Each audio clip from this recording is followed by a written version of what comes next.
Géographie chapitre 3, les espaces africains dans la mondialisation.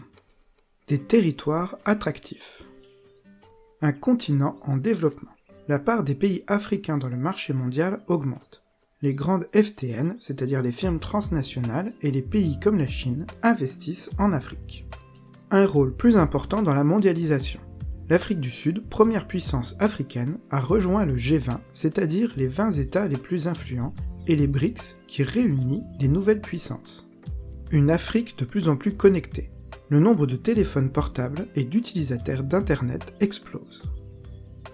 Un fort potentiel de développement.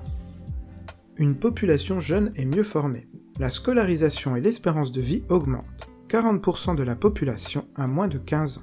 L'Afrique compte déjà plus d'1 milliard d'habitants.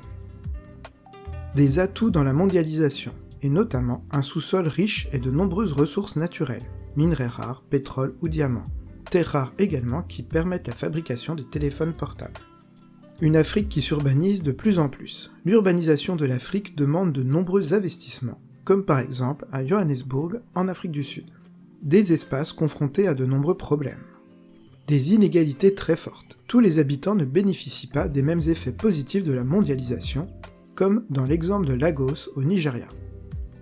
Des difficultés alimentaires et sanitaires qui persistent. En effet, un Africain sur 4 souffre de la malnutrition. C'est le continent le plus touché.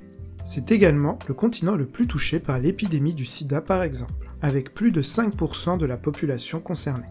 Des troubles politiques et terroristes, des problèmes politiques récurrents, coups d'État, guerre, terrorisme, interventions militaires étrangères continuent de déstabiliser de nombreux pays du continent et de limiter leur développement.